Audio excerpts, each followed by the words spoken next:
Bard, your ulti comes online way too late, and you don't have like the potential to really make that crucial pick in that turnaround. However, when things like Karma are out, and as a counter pick, she could see play. Absolutely, and we look at what got adjusted to her in that hotfix, that movement speed and that healing taken down. So if she does get picked up here... That's not on this patch, this is No, of course, that's what I'm saying. So when we look at her, she's going to offer a ton of mobility, similar to what Karma would offer, and significantly more sustain. However, OG, not going to first pick it, I don't think any reason to. I mean, we can discuss how SONSTAR is a viable pick, you know. You mean she's not first pick? Listen. If it beats me in solo queue, I'm convinced it's first pick worthy. There's like 150. No. Whatever champion you're not playing, your team's not playing, all those champions are now viable first picks. Anyway, absolutely. Sivir is a comfort pick here for Origen. She's also probably the strongest AD carry here because AD carry role has shifted more towards utility. She does well in lane against a lot of things, and she can kind of fend for herself in teamfights. Whereas Ashe, the utility counterpart, is easily kind of closed off and isolated in teamfights, and then just kind of stampeded over, you know. So that's why I think Sivir is still the better choice. Also, with Karma off the table, you have control of all the movement steroids that are kind of in the game from a utility position. Really interesting here too as we look at the first lock-in from Giants, picking up that Malzahar. It's been a strong pick both in mid lane and in top lane. So we saw it utilized by H2K, but the Gragas, this is a pick that was so disastrous for OG in their series against Giants earlier in the split. Maxlore picking it up both games and honestly getting so many perfect engages to get the ball rolling. I'm really wondering if OG would even look back to that game to interpret that, or if they just know that there's a lot of powerful junglers on the board and they can't afford to worry about Gragas. Yeah, I think with Nido off the table, I actually like watching Maxlore play Gragas. I think it fits his style. Seems to be control-oriented. He really wants to make sure that the lanes are fine, you know, that he can always look for a gank here. And I really like just the potential that's in this draft already, just from Malzahar and Gragas. I think you can at least make plays, and I think that's what you need to do once these like lower teams face off against each other. You need playmaking champs because there will be room to exploit mistakes. Absolutely, I think we see both these teams sometimes getting over-aggressive, sometimes not having the tools to engage.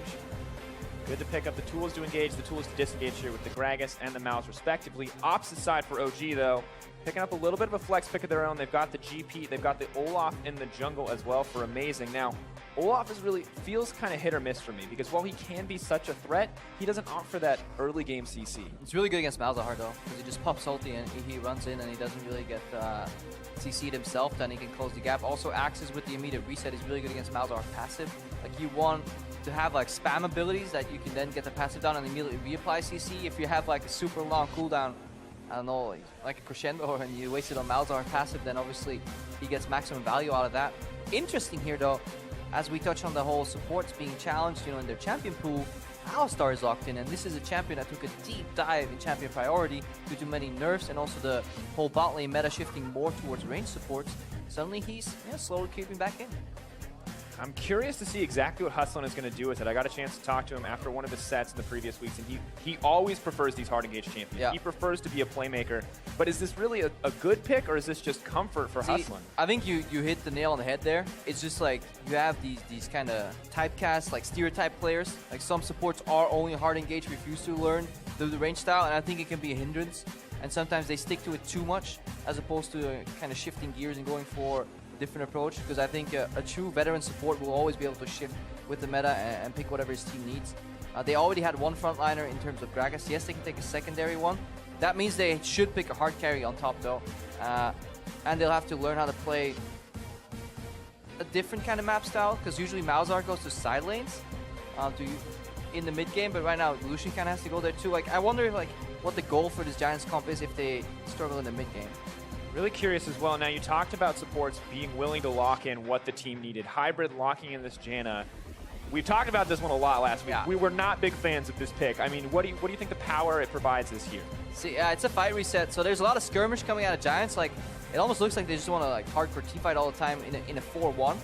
So like, I don't think like Lucian can play on side lane. You know, Malzahar can technically play on the side lane with Ghost and use that 1v1 potential with the void links, but I don't think it's going to get to that. I think Giants want to play a clear 1-4 composition where they group and they look for hard engage with follow-up. So in that sense, a fight reset with Janna is okay.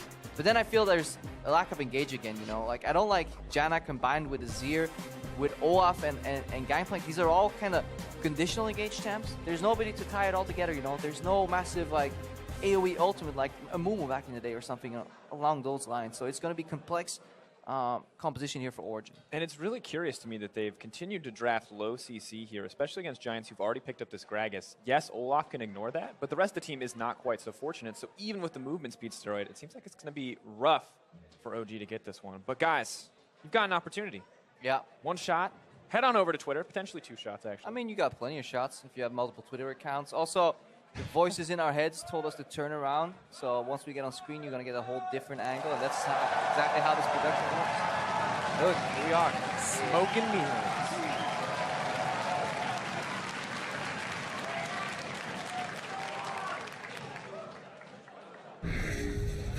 There's a guy in the crowd with a sign that has my name on it and then something else written. But I can never read the signs despite wearing these glasses.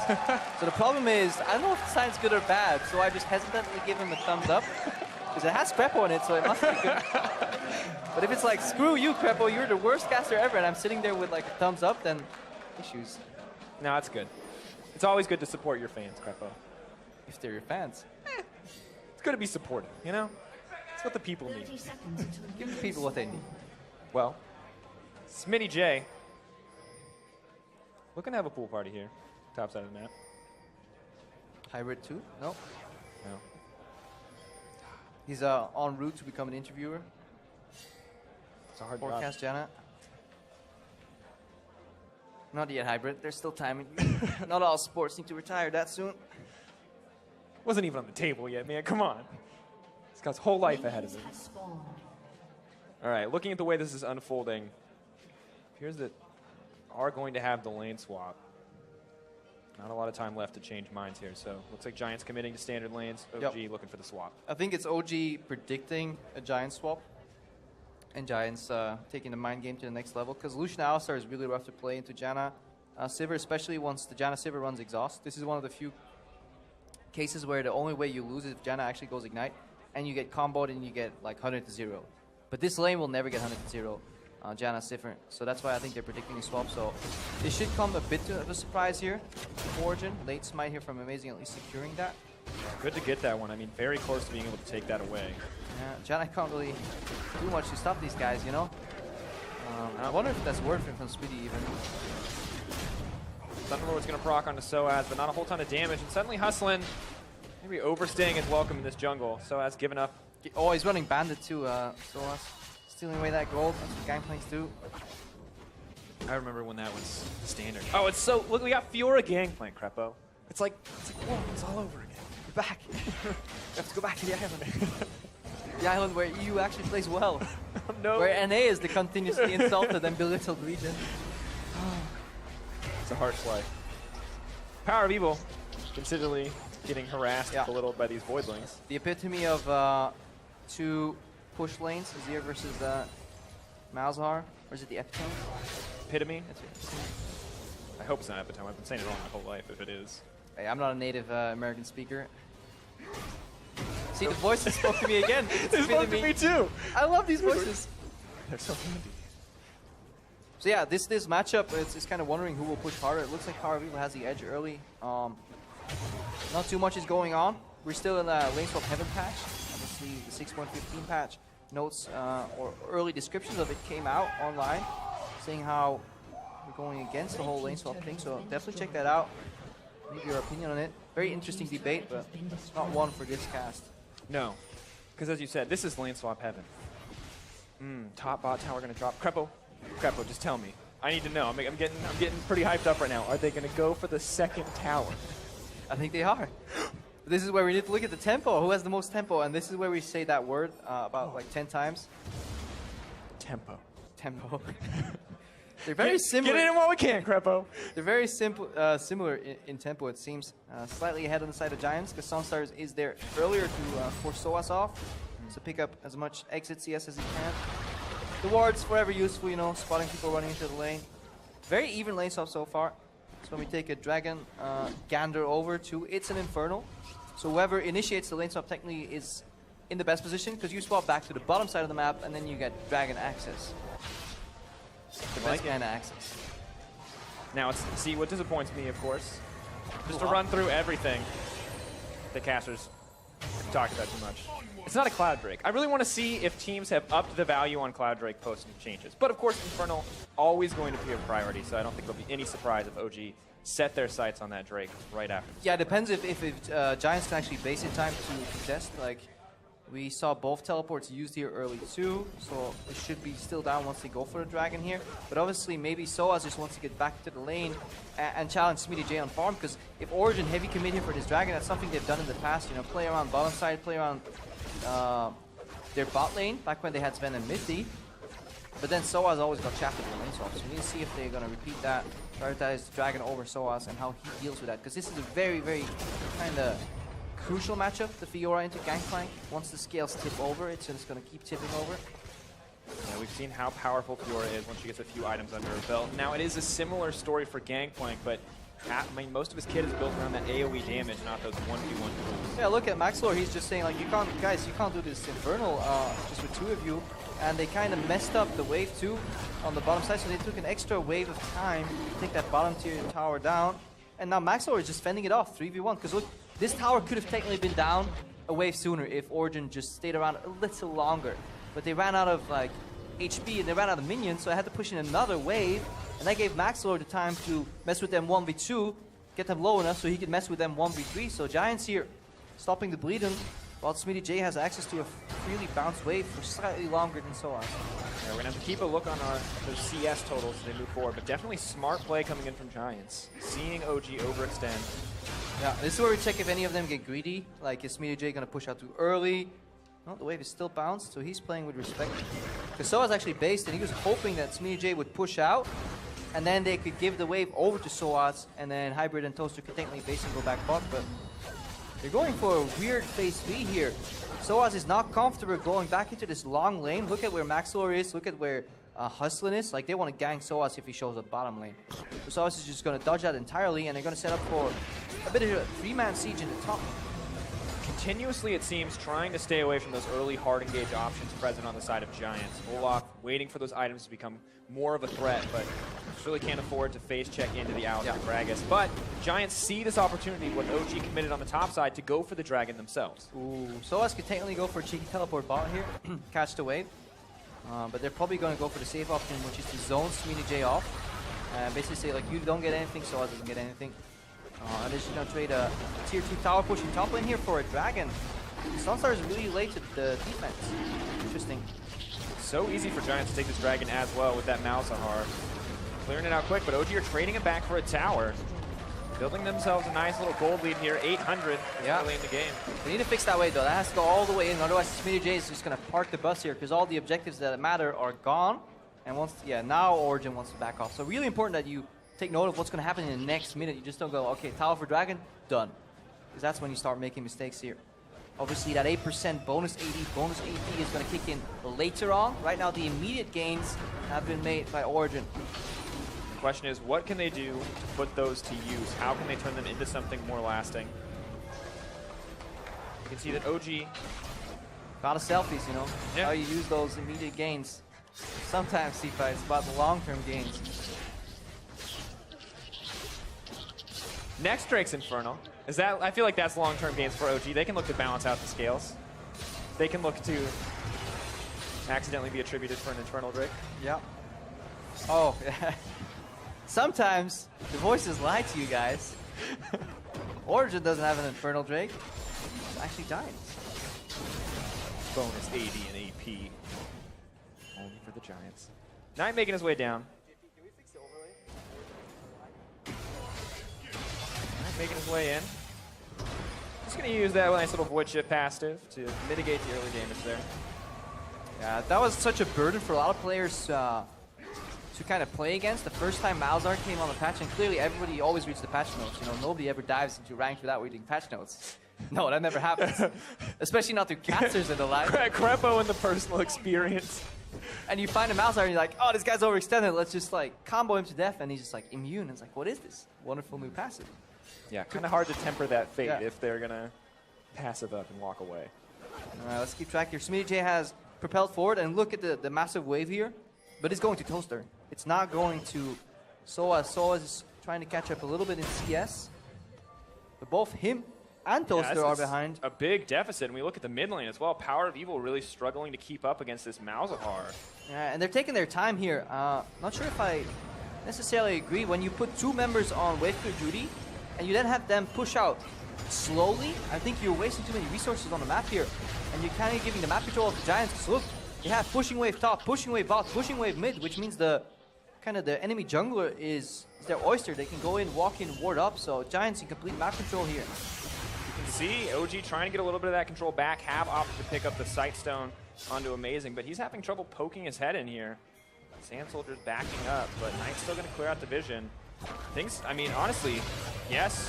Oh, maybe not. Power? Going forward. Power over commits. Down goes the ultimate. Down goes PowerOfEvil.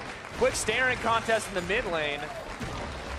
Seer coming up short. That was very peculiar. He went in for the sweep, but it looks like he was delayed in casting his ultimate, and he gave Knight the time to simply flash out, press R, and then Smittyj came out of the woodwork. Because remember what we were talking about, like every side lane was catching waves here.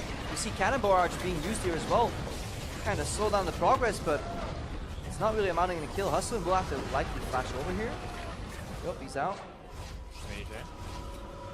Gonna take his time. Yep, I bet it's a dash. Gonna duel that crab. Then dash away. And then TP down to the bottom lane to pick up his wave. And this is really bad for OG. Fiora with this buff. On top of that, they also pick up the kill for Malzahar, a lane that's already winning. I hate diving into the what if land because you lose some viewers, but shortly, look at where Toaster is on the map right now. He's in top lane, still dealing with that wave. That was so massive before. He could have cleared that in 2 spells with the Janna about 2 minutes ago. That meant that wave could have pushed up, you know, it could have drawn Smittyj to the top lane, and suddenly Toaster, Hybrid, and Amazing could have worked together to put that Sightstone to use to kind of get map control back as a concept. You know, map control is not on the scoreboard. You don't see it, you know, wards place, pressure, fog of war, but it is an elementary concept in League of Legends that many teams choose to neglect. Yes, I can get a 10 CS advantage, but now every other member of my team is under pressure, and if they then fumble, the price they pay is large. 1 kill turned into another neutral objective for Giants here, and their proactive style is paying off. Absolutely. Maxlore moving in to create vision of his own, and you say you can't measure map control. But right now, for Giants, you can. You can see all the objectives that have gone in their favor. This is the product of map control, but PowerOfEvil, rinse and repeat. Oh, Maxlore could flash to make it out. He's silenced. Hybrid on the way to back him up. That was like swatting a fly out of the air from Knight, just pressing R as PowerOfEvil is kind of shifting through with the soldiers. But then Maxlore just a tad too slow on the body slam flash. Good respect flash from PowerOfEvil. Now they're moving forward, trying to pressure out on this tower. The acid from Knight can be burned up, but no clear opportunity for OG to go in. And honestly, Giants making proactive moves constantly here. But if they fail, obviously they need to reset the map, and they give breathing room for Origen, and that's what they're walking into right now. Look at sOAZ. He's finished his Drive Force on this Gangplank, and he has a CS advantage right now over Smittyj. Yes, he's pushing at that wave, but he's going to be caught by SONSTAR, who's now relatively equal on CS to Toaster too. So, good bit of a catch-up moment here for Origen as Giants fumble that play. Absolutely, and I think earlier we talked about sOAZ continually biting the bullet, have his 80 carry farm when Mithy and Sven with their bottom lane. This time around, it seems like the mid lane that is really suffering. So sOAZ could be in trouble as well, ducking behind the minions for a little protection. Hustlin not going to go for anything aggressive. The ultimate dodgeball strategy. If you don't want to get hit, hide behind your teammates. Amazing in trouble. He's going to Ragnarok his way out of this one. No teammates to hide behind for him. But it's a good strategy for sOAZ and Hybrid, who are going to walk out safely. Yeah, but again, poked out, you know, they push out, wave bounces back, and they get poked on the retreat. Guess what? Giants setting up for their second Infernal. Leafy mask to 16%. Here comes the Janna Tornado. We've seen stranger things. Steel Dragons, but not today. Giants now moving onto the front line. Voidling running his way in there, and Amazing taking a lot of poke, but Giants temper their aggression and just back off here. Another Infernal to back him up. And you can see Hustlin walking around, you know, dreaming of better days where Alstars could rush Distortion Boots, and then their flash will be up after 3 minutes. But right now, they have to wait the full penalty here, you know. Hustlin, 4.5 minutes every time. But sOAZ may not be so lucky. The rest of the team backs off, but Smittyj and Maxlore are going in. One more dash, cleaning up house. sOAZ drops, and Giants extending their gold lead. Yeah, despite giving up the objective, still playing aggressive on the side lane with limited vision here. So, Origen as a whole are not respecting what map control means for Giants in this game. We look now, and it's just Giants, so easy for them to take whatever they want. Knight gonna get this move up to make the pressure in the mid lane that much more difficult for PowerOfEvil. And this goes back to the draft too, you know, there's so much catch, you know, Gragas can always lock somebody out. Knight, the 2 plays that he made, it was just with his ultimate, you know, suppression. Alistar has combo tools, but Origen, they have a lot more soft CC, you know, Cannon Barrage, a lot of damage, it slows you down. Axes, over time, a lot of damage, but they only slow you down. The really only semblance of hard CC are displacements with PowerOfEvil and Hybrid, and they're very hard to utilize against what Giants can counter them with, you know, silences, hard CCs of themselves. Absolutely, when we look at the passive present on Knight, the Unbreakable Will coming in from Hustlin, Smittyj, who can parry any CC that you would bring out. I mean, not only do you have limited CC, but it's so limited effectiveness against the opposing team. And you can see the massive impact that parry, that riposte can have. If you watch the series of Fnatic, the super sexy riposte from Wunder on Spirit's kick, completely game changers there. So hopefully we see more of that too. Right now we see a bit of a dive being set up here. Level 6 Alistar with Flash. That's what he wants to do. He wants to find PowerOfEvil. Oh, Knight. He wants a staring contest. Moving forward. Down goes PowerOfEvil. No hope to get out of this one. Giants quick pickup. See, and this is what I don't understand from PowerOfEvil. I think this is beautifully executed and set up by Giants, by all means. But at one point, you need to respect your opponents. If the enemy mid laner walks up to you like that, you have to wonder, why would he do that? Like, if he wants to cancel my base, why don't I just walk back?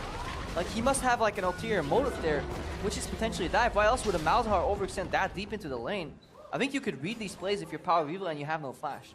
Yeah, so I think he's clearly overextended there. Yeah, Giants punishing so well, but you're right, at the end of the day, maybe a mistake. Hybrid, has he overextended? Dashes in, but he's just so squishy, burned down. Knight's not done yet. Amazing running forward, the Cannon Barrage to back up the team, but Amazing drops instantly. Knight's not done. Toaster!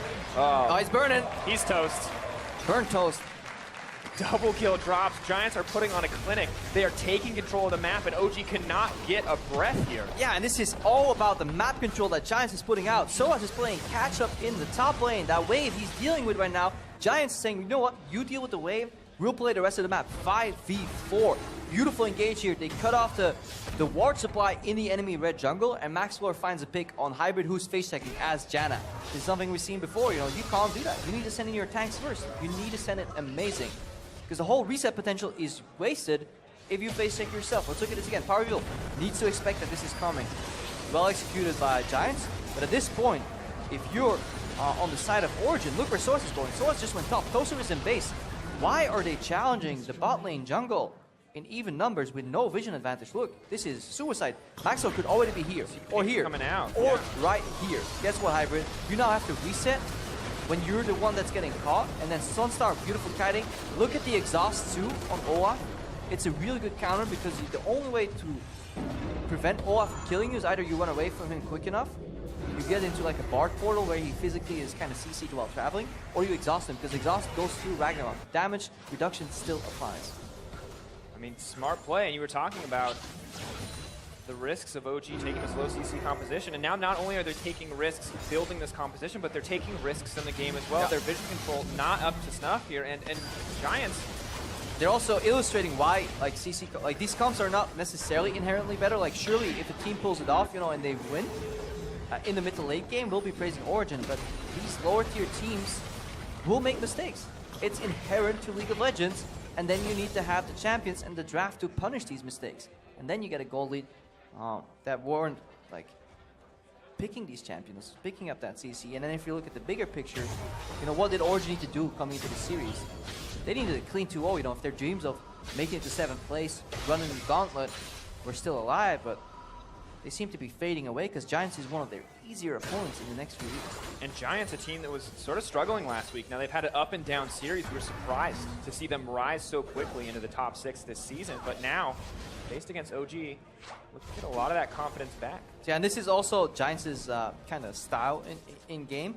They actually have really good teamwork. Despite having some language barriers in their squad, they seem to be all on the same page. It's only when teams respect these invades, you know, when they don't face check, they just split the map, you know, they will cross map you, trade objectives. That's when Giants start faltering, or if they play against, you know, slightly better mechanical players. But in this matchup where individually, in my opinion, a lot of these matchups are even, Giants have the superior teamwork, and Origen is making mistakes, Giants will find these picks, and they will get ahead. And I mean, they are ahead. 4K gold at 20 minutes. That is a massive lead in the favor of Giants. OG forced to stay together to keep the members safe. I don't know how long it's going to be an option. Alistair Gragas ready to go in at a moment's notice. I mean, really not a team you can afford to get ahead either. You've got Smittyj on the top side on this Fiora. That matchup was already so crucial to find a lead for the Gangplank. But now, 2 kills, 2 assists. Looking towards a Hydra, and of course the buffs for this patch as well, just making her so terrifying to play against. Yeah, really good isolated split push here. Maybe she has the vision to back it up. And her team can at least put some pressure on the other side of the map. All of which is happening. Now, of course, Cloudbreak to back them up. In the past, it would have been irrelevant. It is significantly better on this patch when it comes to map movement, so definitely have to see how much it can help Giants. Another team backing off. Once again, OG pushing in on the top side. The question is, where are they going to go next? They've got solo laners in each of their respective lanes, just sort of relegated to pushing out the waves. But here you see how hard it is to play Janna for Hybrid too. You know, supports get kind of the holding hand syndrome. Like, they just need to pair up with somebody. They're always looking for a buddy at this point if you're a ranged support. It's like, can I help you farm? And Toaster's like, don't really need help, but sure, you know. As opposed to Hustlin, who can kind of walk around. Independent support. Strong, independent cow. We need no cattle.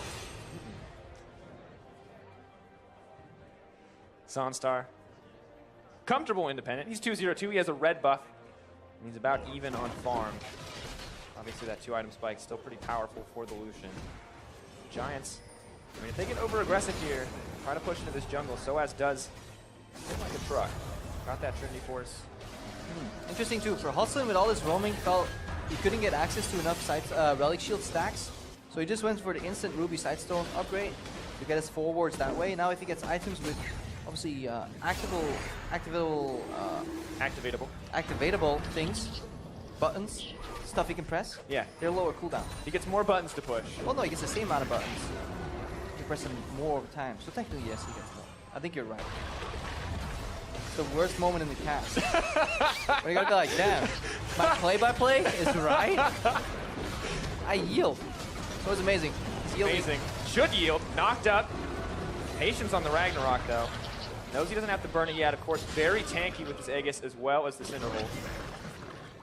Giants pinging on the Baron. This is something they've done well. Decisive Baron plays, good vision denial too. They really understand how Fog of War works. Look, SONSTAR too, he's kind of acting like he's cleaning the wave with some pressure. Like, the top laners are dueling out, so it's very hard for Origen to suspect that. However, there's so little damage here. Malzahar does a lot of damage to Baron, but Gragas. Smittyj going in, looking for the duel. sOAZ trying to outplay back into the cannon. Hits the barrel in the end. Both sides going to back off.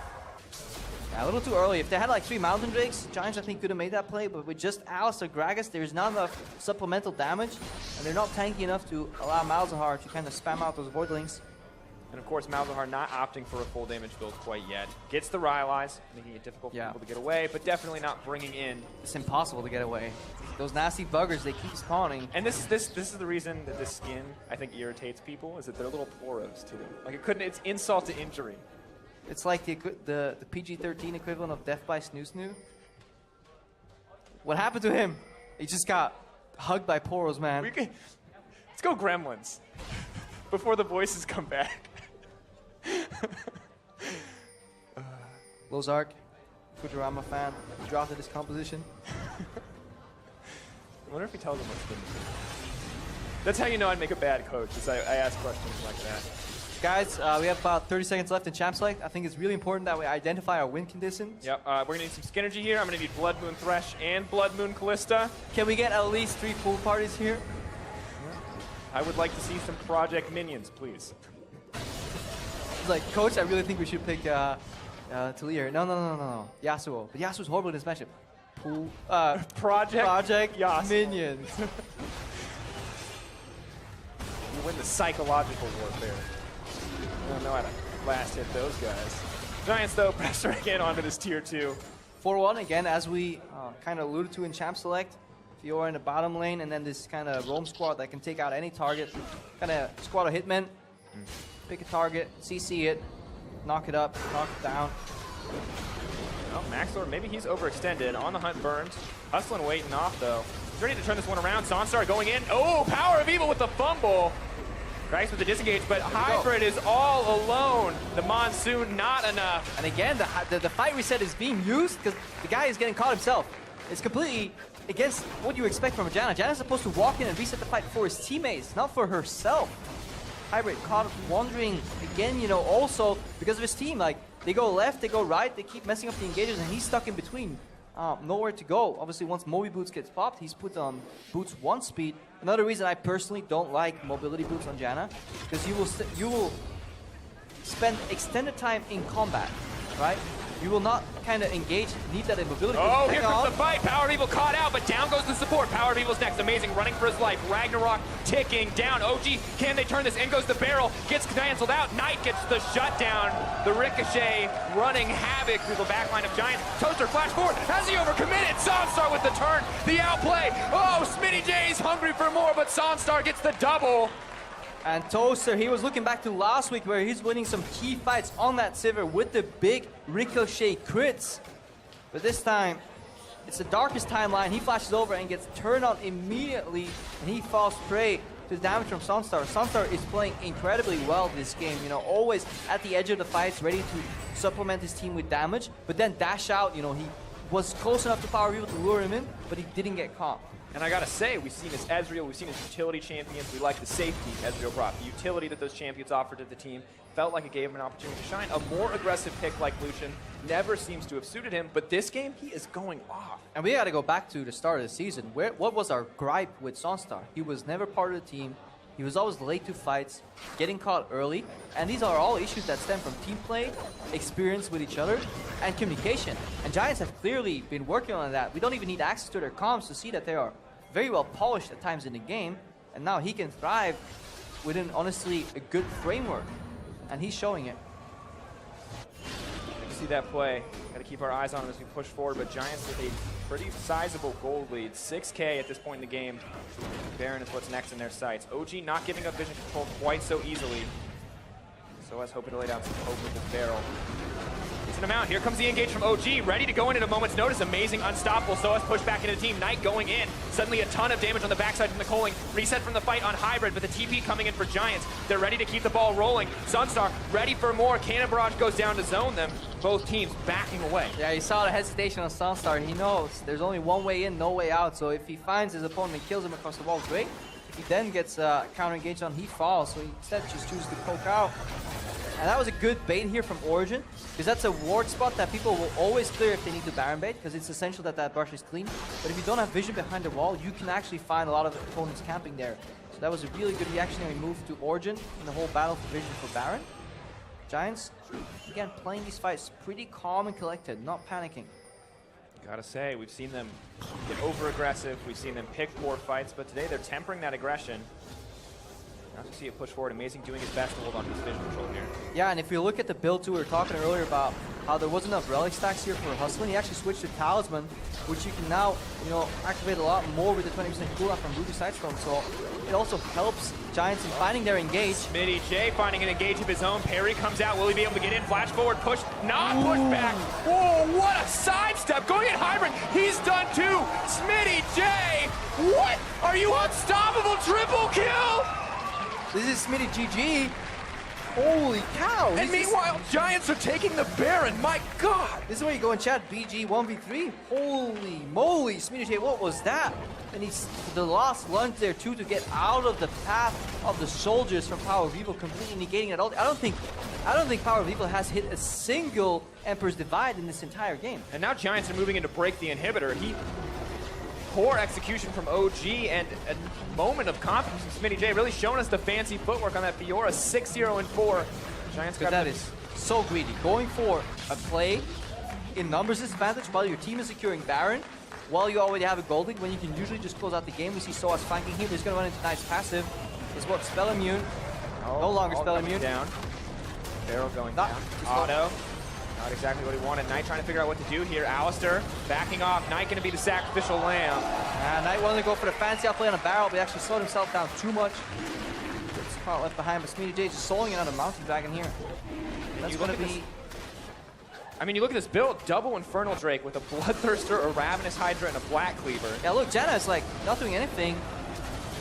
Exhaust just used right here, but can't stop. Power completely whiffs. And you got to see Smittyj parries the Tornado as well to keep this fight going. And I mean, it's a telegraph skill, right? It feels like there's no opportunity for Janna to do anything against this outside of the Monsoon. PowerOfEvil potentially caught. Smittyj is happy to pick that one up on the backside. Dash forward, one more auto, not enough. So much life still, you know. Ravenous into Bloodthirster. With the armor reduction, if this guy gets CC'd once, he's dead because he can't auto-attack to regenerate at all. Like, he's a Glass Cannon Fiora. Yeah, but if you get access to extended fights, you know, you still need to burn through 2.3k health. And again, as you say, you know, against some of these more telegraphed abilities, and guess what? No hard CC on the other side. It's only soft CC. It's finding really hard to kind of burn Smittyj down.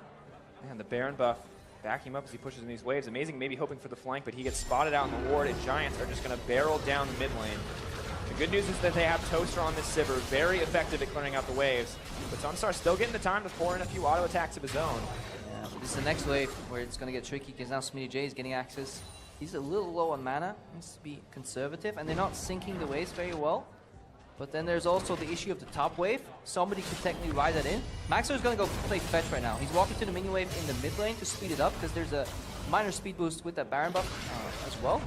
They want to hit at the same time right now. Hustlin flash forward, goes, Stills gets the knockup, looking for the re-engage. PowerOfEvil knock back to the team. Knight says, yes, please. Staring contest one more time. Amazing running his way, trying to make it to the backline, but Giants have taken control of the fight, and Amazing has overextended. SONSTAR hungry for blood. Culling comes down. The double kill, the 80 carry going off as Giants push into the base. Yeah, SONSTAR knows exactly when to go in, but also not when to not over chase, like, because he could have technically went for another dash double tap there, but says we don't need this, we can just back off, regen, go for Nexus Towers.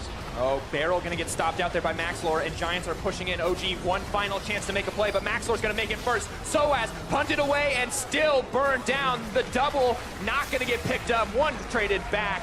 In the end, Fiora and the rest of Giants just crushing this first game out.